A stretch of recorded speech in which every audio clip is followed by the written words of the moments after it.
한 권의 책을 읽으며 그 안에 이야기를 나누고 사유하고 그리고 질문을 던지고 나누는 시간. 뉴스공감 월간 책 첫 시간 시작해 보겠습니다. 월간 책 코너지기 라이너님 나오셨고요. 안녕하세요. 네, 안녕하세요. 예, 김경집 전 가톨릭대 인간학 교육원 교수님 나오셨습니다. 안녕하세요. 예, 안녕하세요. 라이너님이 일단 월간 책 코너지기 맡아주셨는데 제가 지난번에 같이 영화 얘기도 오랫동안 하고 제가 영화 전문가로 평론가로 알고 있는데 네. 책을 지금 맡아주셨어요. 그렇습니다. 많은 분들이 이제 영화 평론가로 살고 있는데 어떻게 이런 책 얘기를 하게 되느냐 이렇게 궁금해하실 것 같은데요. 저는 원래 책을 또 좋아하기도 하고 예. 소시적의 소설을 좀 썼습니다. 그래서 단편 소설을 여러 편 발표를 하기도 했고요. 소설 책을 내기도 했고 또 올해도 물론 영화 평론서지만 책을 또 내지 않았습니까? 예. 책을 굉장히 좋아한다. 그래서 책 얘기를 많이 해드릴 수가 있다.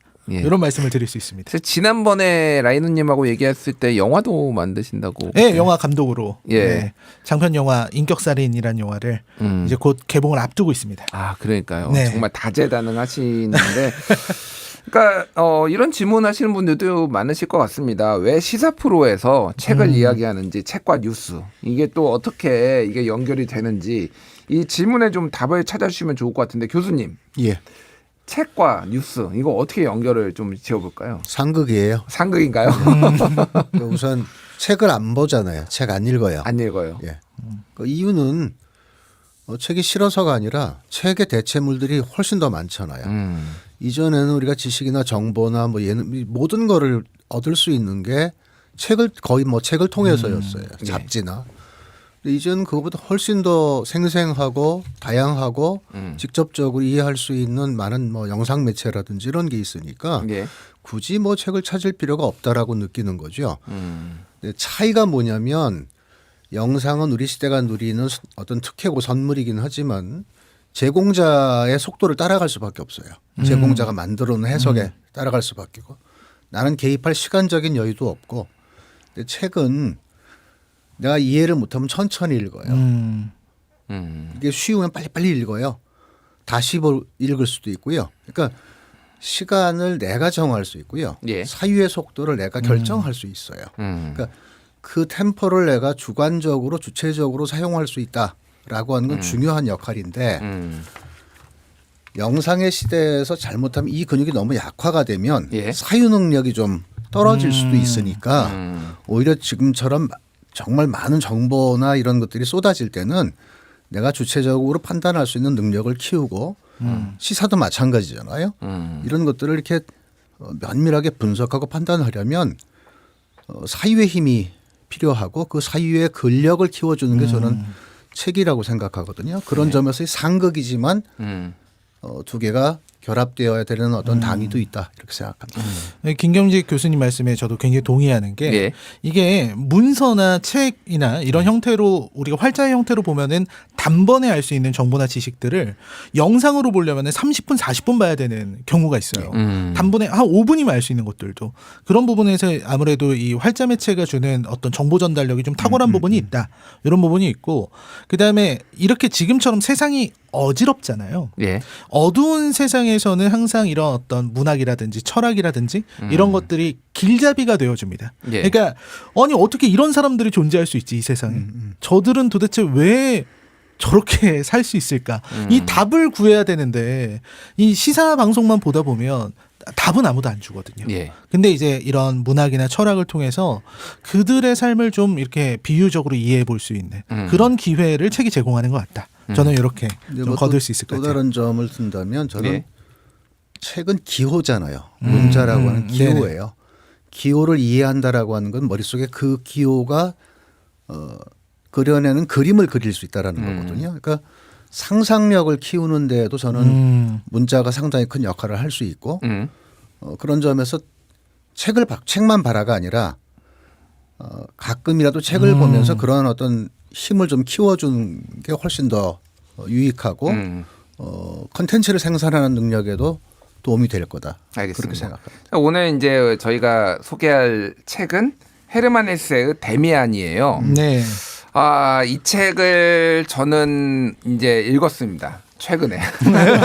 굉장히 고통스러웠고요. 솔직히 말씀드릴게요. 굉장히 고통스러웠어요. 왜 고통스러웠냐면 두 분이 말씀하신 것들을 제가 종합을 좀 해보면은 제가 굉장히 많은 시간을 이 매체를 이제 이용하면서 제가 또 매체에도 많이 등장도 하지만은 이용하면서 보거든요. 저는 하루에 기사를 한 50개에서 100개 정도 읽고요. 예. 그리고 또 굉장히 그 많은 유튜브들을 굉장히 또 요약해가지고 빨리빨리 봐야 되는 또 정보들이 요즘 유튜브에 또 많이 나오잖아요. 그러니까 그렇죠. 그런 것들을 또 막 돌려 빨리 감기 하면서 막 이렇게 보고요.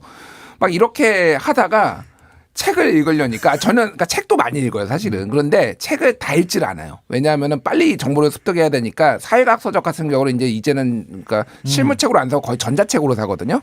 한 달에 한 3-4권 정도로 전자책을 사가지고 필요한 부분만 딱딱딱 읽어요. 찾기 기능을 이용해서 예, 내가 아니, 필요한 부분만 딱 공격적으로 예, 그러니까 읽고 찾기 빠지는. 기능을 한다기보다는 굉장히 빨리 넘기는 거 있잖아요. 그러니까 이게 좀 읽다가 안 필요한 부분이면 쩍쩍쩍 넘기고 그래서 그런 류의 읽기에 너무 제가 익숙하다가 이거를 처음부터 끝까지 읽으려니까 이게 왜 10대와 20대가 많이 읽지 이거를 옛날에 그랬다는데 너무 정말 고통스러운 과정이었는데 근육이 제가 없구나. 정말 많은 그 활자 매체도 읽고 이제 영상 매체도 보지만은 제가 말씀하신 대로 이 근육이 조금 많이 쇠퇴했구나. 이거를 제가 좀 느꼈어요. 그래서 오늘 이거 보시는 이제 유튜브 시청자들이나 청취자들도 한번 들어보시고 오늘 월간 책의 이 내용을 들어보시고 기회가 되시면은 데미안 한번 읽어보시면은 내가 얼마나 근육이 부족한지를 새삼 깨달으실 수 있을 것 같아요. 예. 지금 김 박사님이 모처럼 읽었고 힘들었다라고 하는 거는 물론 이 책의 내용도 그렇지만 읽는다는 행위 자체도 좀 그렇잖아요. 저는 낱말을 만져보는 거라고 생각해요. 그러니까 우리는 그러니까 영상을 이렇게 눈으로 감각하는 거잖아요. 네. 근데 글자는 만져봐야 되는 거거든요. 그러니까 이게 뭐지? 하고 이렇게 더듬어보고 만져보고 그러니까 그게 사실은 우리가 퇴화되면서 되게 불편한 거예요. 예. 근데 그 만져보는 힘이 수많은 어떤 상상력, 컨텐츠, 사유 이런 것들을 키우기 때문에 의도적으로라도 좀 해볼 필요가 있지 않나 이런 생각이 들어요. 알겠습니다. 자, 어쨌든 데미안이 이제 첫 책인데 이번 달 이 책을 골라주신 이유, 라이너님. 저를 왜 괴롭히셨나요?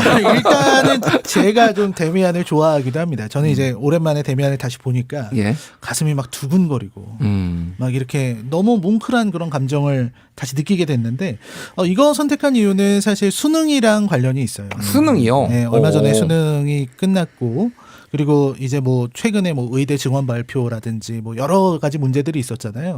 그런 부분에서 우리가 좀 교육이라거나 혹은 성장 그리고 청소년기의 사람들 이런 사람들에 대해서 얘기를 하려면은 데미안 얘기를 해보는 게 어떨까 이렇게 생각을 했습니다. 알겠습니다. 뭐 수능 얘기가 나오니까 뒤에 저희가 또 그 얘기도 같이 해보면서 좀 이 현실과 연결지으면서 얘기를 해볼 텐데 데미안, 그러니까 아까 전에 우리 방송을 시작하기 전에 네. 김경직 교수님이 고전에 대해서 정의를 해주시더라고요.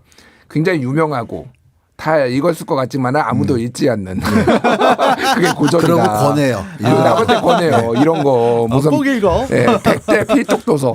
네. 데미안을 읽어보셔도 너무 오래돼서 기억이 안 나시는 분도 있고 아니면 아예 안 읽어보신 분도 많으니까 아주 짧게 요약을 좀 해주시죠. 데미안. 정말 짧게만 말씀드리면 이 이야기는 싱클레어라고 하는 한 소년의 성장 이야기예요. 근데 이 소년이 성장하는데 데미안이라고 하는 친구를 만나요.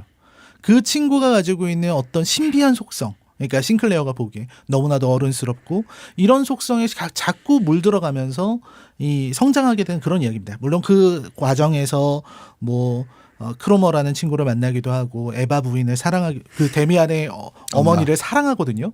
친구 엄마를 친구 사랑하나요? 엄마를 사랑해요. 그러니까 그런 장면들이 나오는데 그걸 예. 다 설명하려면 너무 길고 예. 싱클레어의 성장 그리고 싱클레어라고 하는 사람이 어떻게 살아가는가 어떻게 성장했는가 요거를 표현한 작품이다. 청소년기에서 대학생을 거쳐서 청년으로 요 그렇죠. 기간 정도를 좀 보면 될 것 같습니다.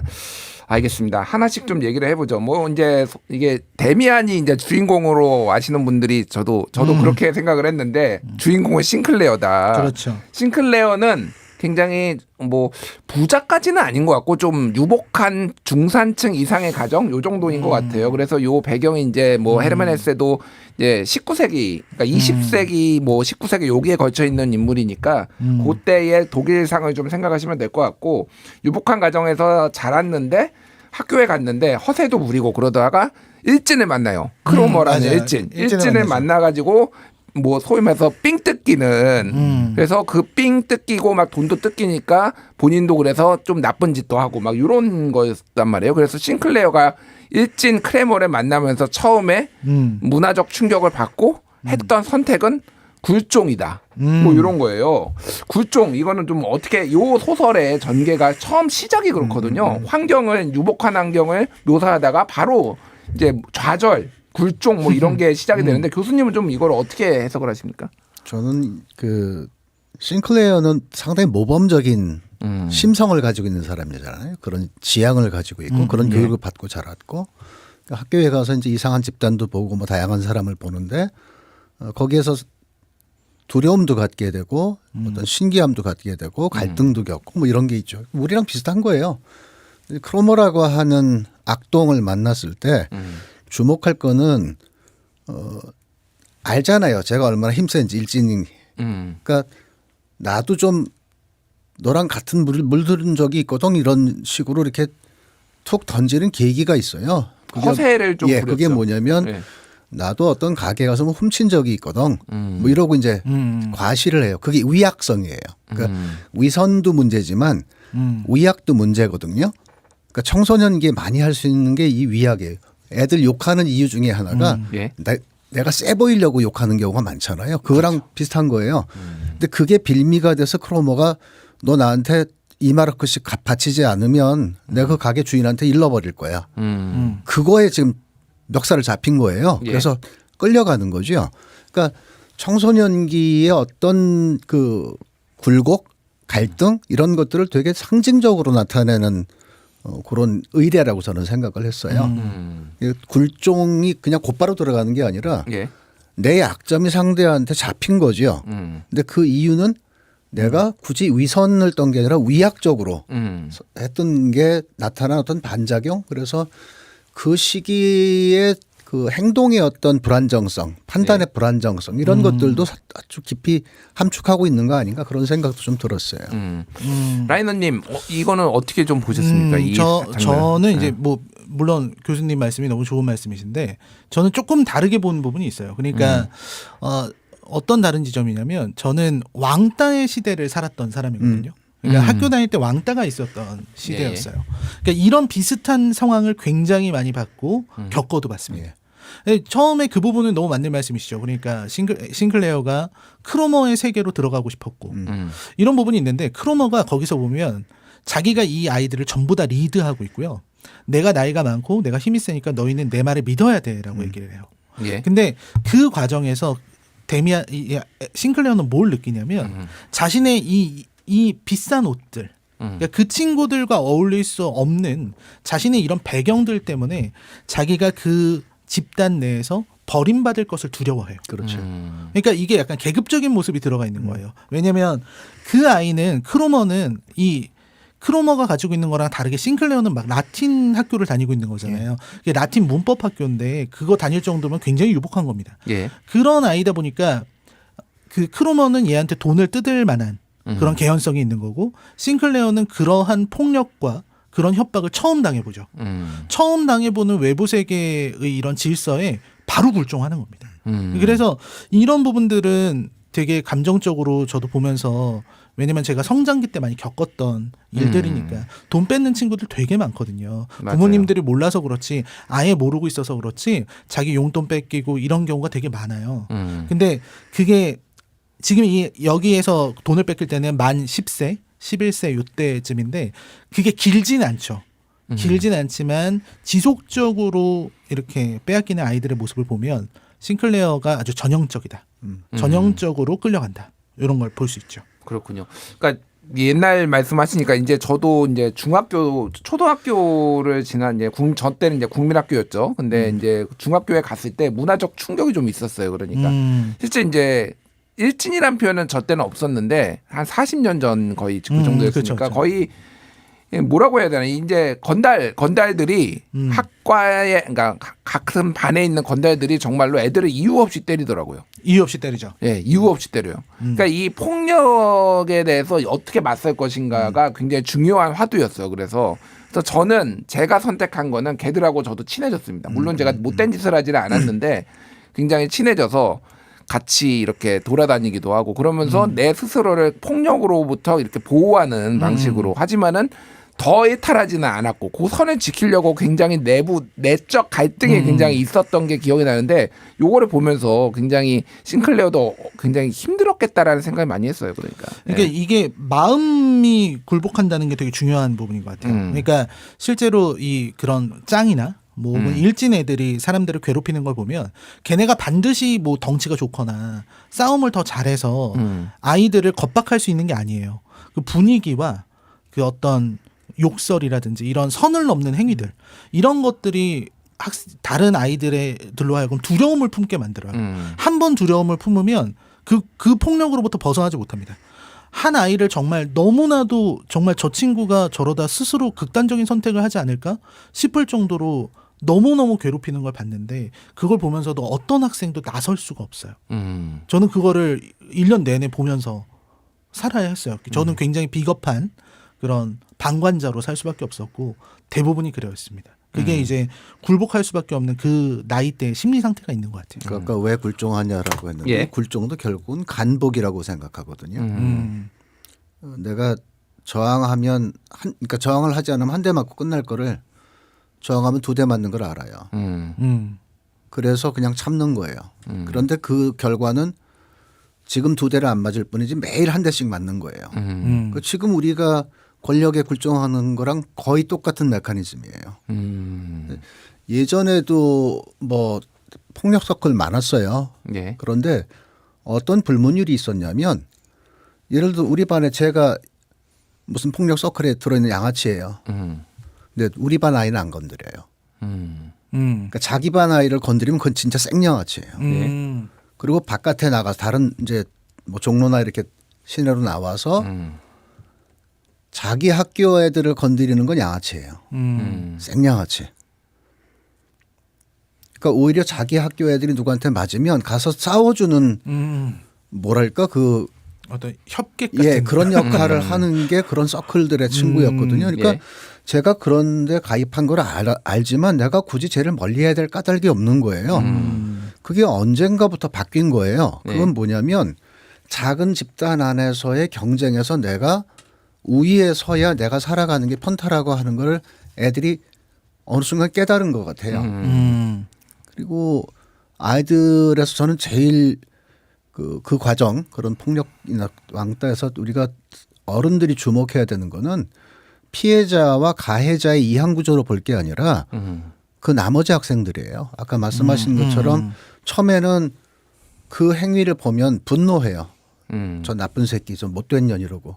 근데 그게 자기 합리화예요. 예. 실제로 나가서 쟤를 위해서 뭐 맞서거나 이러지 않고요. 그게 시간이 지나가면 내가 어떤 모습을 보여야 되냐면 난 제 약자 편 아니야. 그래서 걔를 못 살게 굴어야 나도 강자 편이라고 하는 게 객관적으로 이렇게 증명되죠. 드러나는 식으로 돼요. 죄의식이 없어요, 그거는. 그래서 오히려 우리 어른들이 특히 주목해야 되는 거는 그 부분인 것 같아요. 그러니까 그 아이들이 성장을 해서 사회인이 됐을 때 예. 어떻게 살아갈까 이런 점을 생각해 본다면 사실 이건 가벼운 문제가 아니죠. 그러니까 말씀하셨다시피 이제 각자의 경험들이 있을 테고 예. 이 교수님하고의 또 제가 다녔던 세대하고 또 세대가 세대 차이가 다르죠. 완전 있어가지고 다르죠. 완전 네. 달라가지고 약간 그 뭐라고 해야 돼요? 그 친구들이 의협심이 있었는데 저 때는 완전 양아치였거든요. 완전 양아치죠. 반에서 애들이 삥을 뜯었어요. 그러니까. 엄청났죠. 그러니까 그건 왜냐면요. 예, 예. 말죽거리 잔혹사랑 똑같은 거예요. 말죽거리 장국사. 예. 내 반 아이들은 내가 힘의 서열을 다 알잖아요. 그래서 내가 누구를 건드렸을 때 리스크가 없는 줄 알아요. 근데 만약에 외부 사람하고 붙으면 내가 알 수가 없잖아요. 또 그날 컨디션에 따라 다르잖아요. 리스키예요. 예. 그건 피하는 거예요. 그러니까 내가 이미 다 간봐놓은 거에서 내 권력을 행사하려고 그러는 거죠. 그러니까 우리 뭐 정치도 그렇지 않아요? 이 안에서는 예? 왕노릇하고 밖에 나가면 빌빌거리고 그거 전 똑같다고 생각해요. 그러니까요. 이제 현실을 이제 이게 적응해 나가는 과정일 수도 있고 말씀하셨다시피 이제 굴종해 나가는 과정일 수도 있는데 최근에 이제 좀 정치 상황이 어지럽고 대통령 국정수행 지지도 굉장히 낮은 편인데 사람들이 이거에 그냥 다 익숙해져 버리는 것 같아요. 뭐 어떻게 보면은 그런 생각들을 많이 합니다. 이게 일종의 굴종이 아닐까 저는 그런 생각도 좀 많이 들거든요. 그러니까. 맞는 말씀이신 거예요. 예. 그런 굴종. 그러니까 아까 말씀하신 것처럼 내가 이거에 대해서 말을 해서 약자의 편에 들게 되면 굉장히 험한 일을 당할 수도 있거든요. 내가 약자가 돼버리는 거예요. 약자의 편을 드는 게. 그런 상황이 될 수 있다는 부분이 있고 그리고 저는 이런 상황을 보면서 늘 느끼는 게 이 폭력을 휘두르거나 이러다가 선을 넘는 친구들이 있잖아요. 거의 범죄에 가까울 정도로. 예.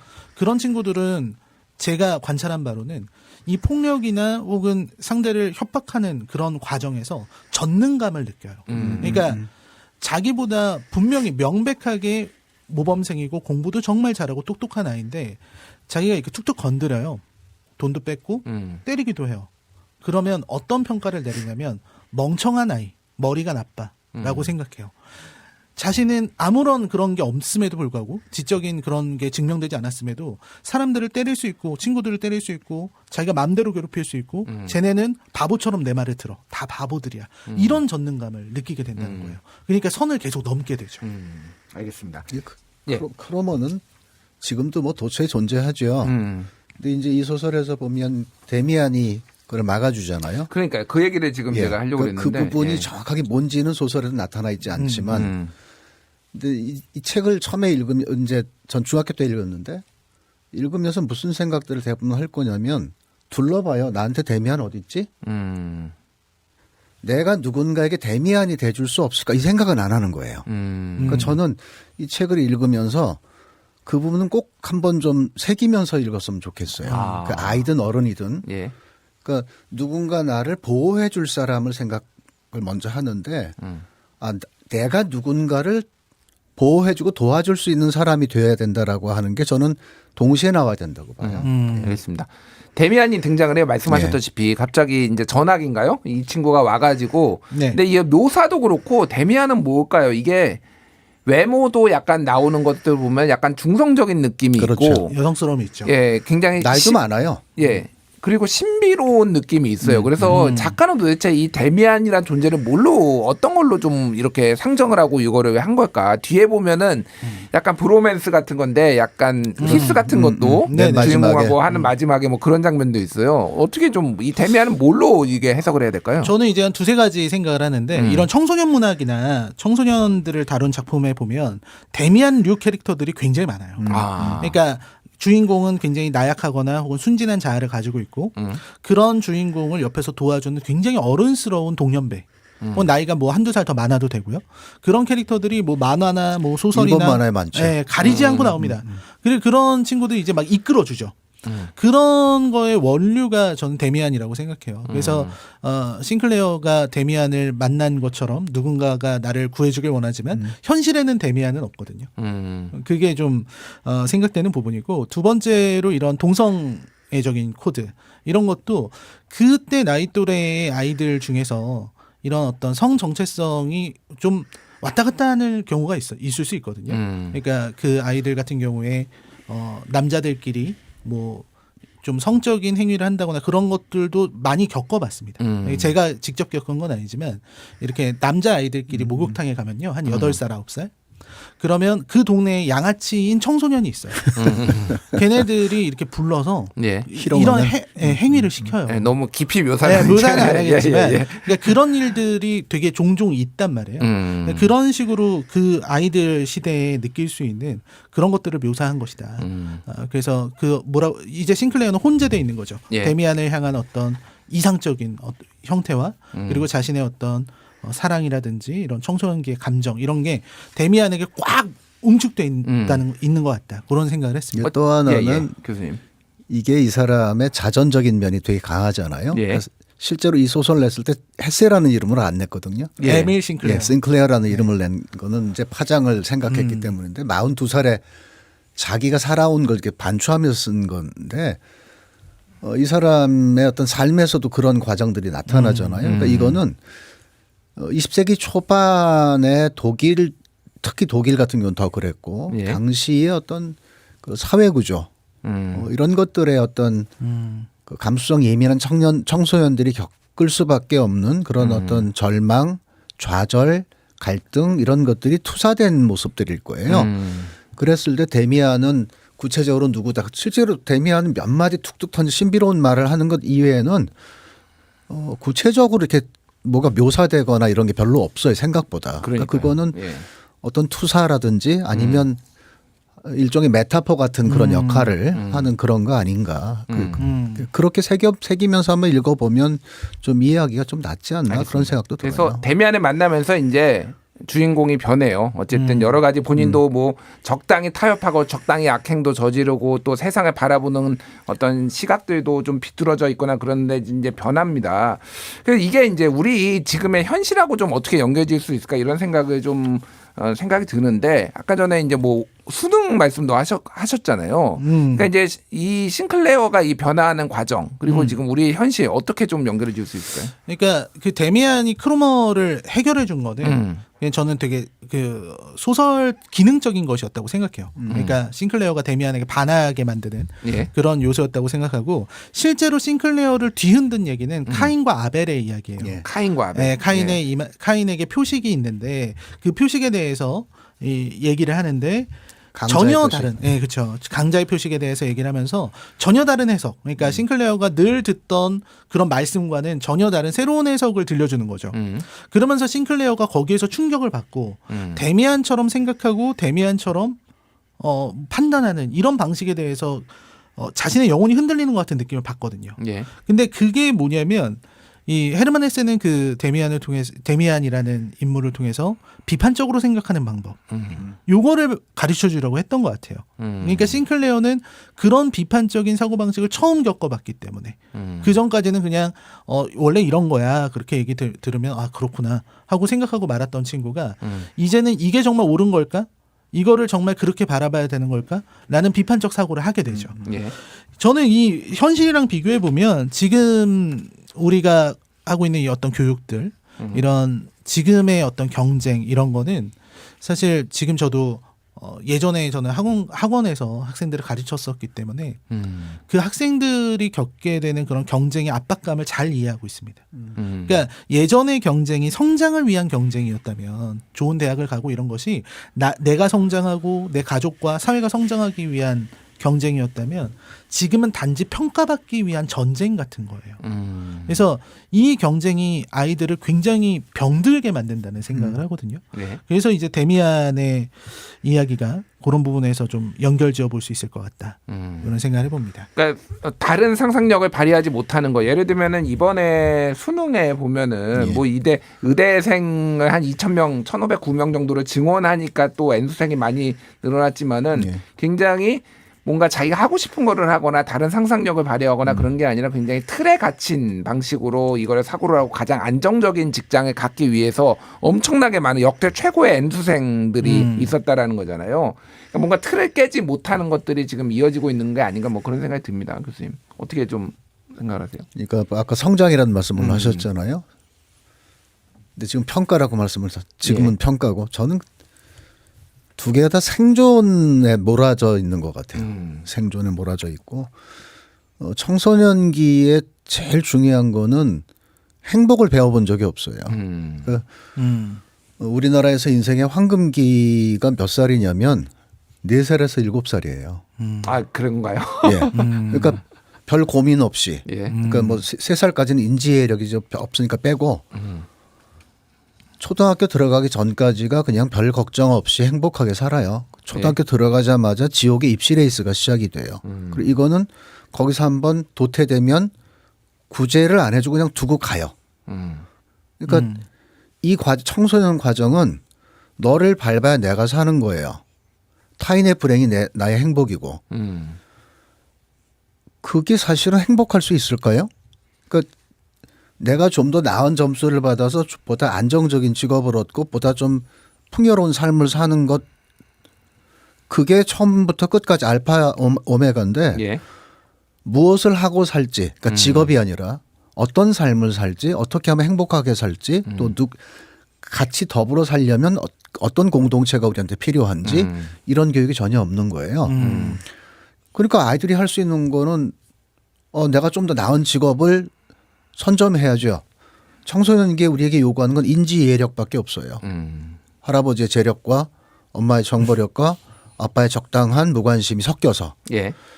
이 안에서 어떻게 아이들이 성숙하고 뭐랄까요, 어른이 되어 성장하고 이거는 저는 기대하기 어렵다고 봐요. 알겠습니다. 자, 여기서 잠시 음악 한 곡 듣고 와서 또 이야기 나눠보도록 하겠습니다. 패닉의 달팽이 듣겠습니다.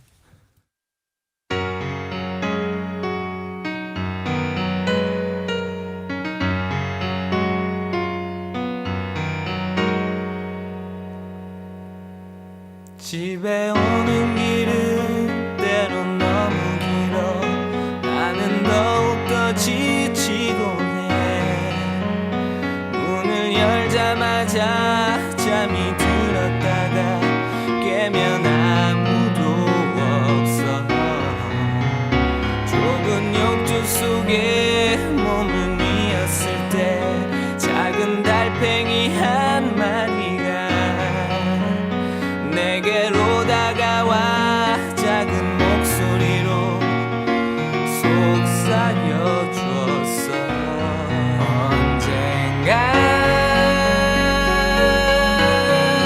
먼 훗날에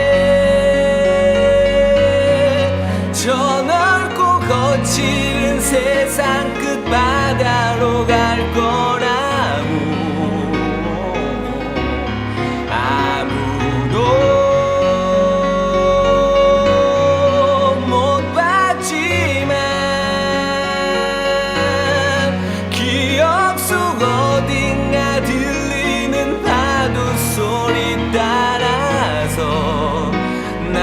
영원히 갈래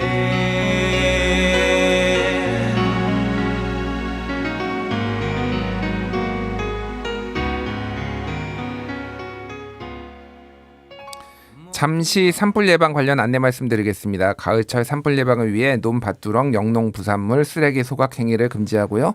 산림이나 산림 가까운 곳에서 흡연, 담배꽁초를 버리는 행위도 금지가 됩니다. 입산 시 라이터, 버너 등은 휴대하지 말아주시기 바랍니다.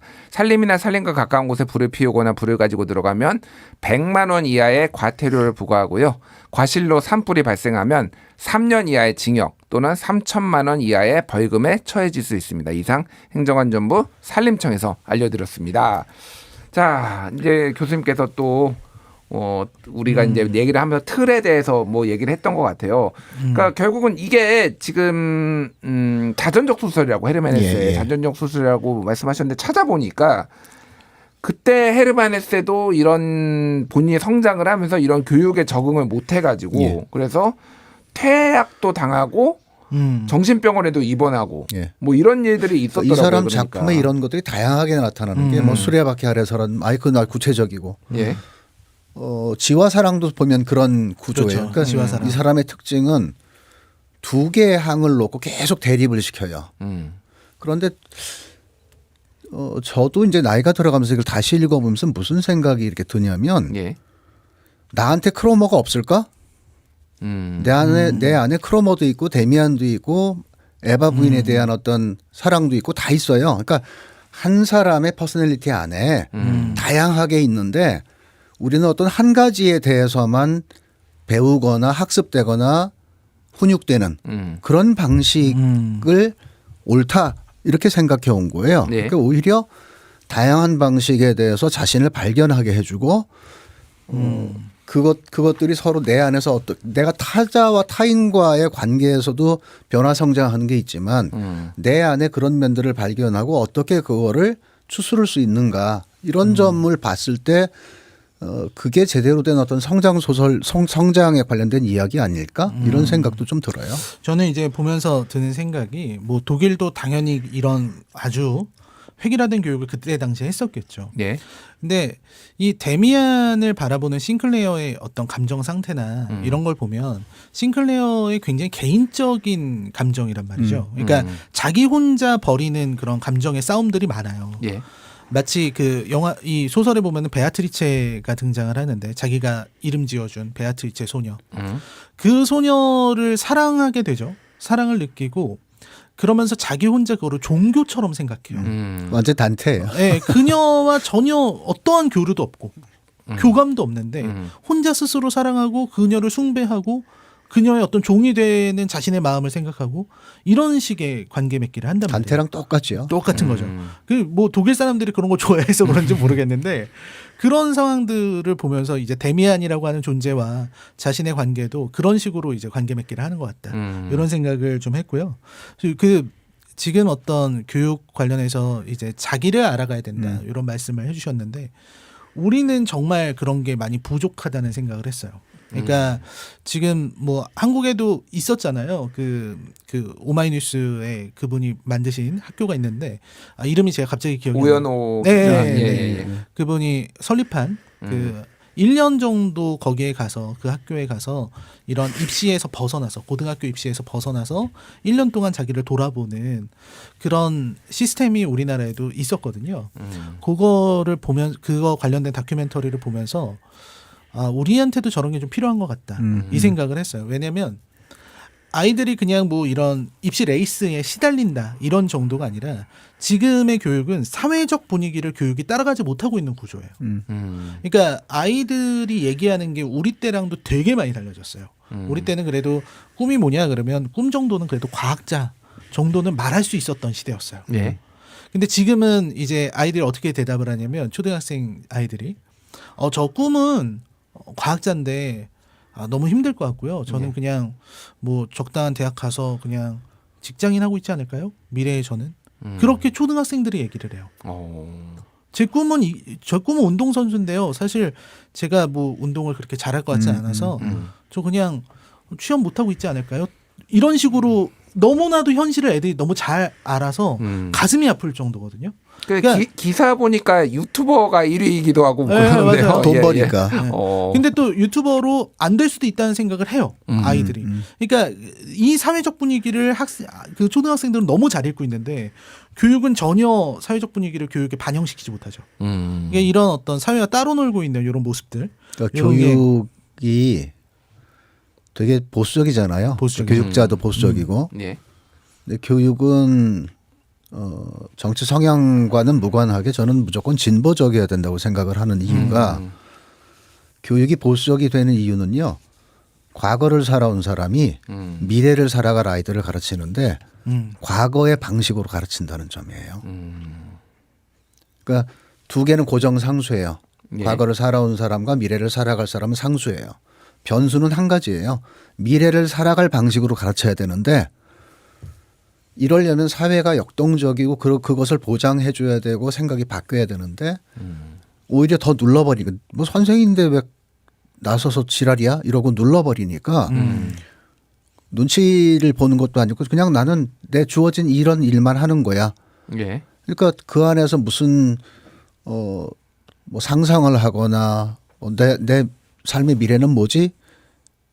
가늠을 해보거나. 그러니까 너 꿈 뭐냐? 그러면 어른들이 다 그러잖아요. 요새 배가 불러갖고 지 뭐 될지 생각도 안 한다고. 저는 반대로 생각하는 게 예전에 너 뭐 하고 싶니? 그러면 딱 금방 답 나온 게 내가 알고 있는 괜찮은 직업 20개 정도밖에 안 돼요. 그중에 하나 고르면 돼요. 그런데 지금 아이들은 애들이 아는 것만 200개, 300개예요. 그 고르는 놈이 미친놈이죠. 그러니까 고르는 이유는 딱 한 가지예요. 돈 많이 벌고 뭐 이런 거예요, 그냥. 예.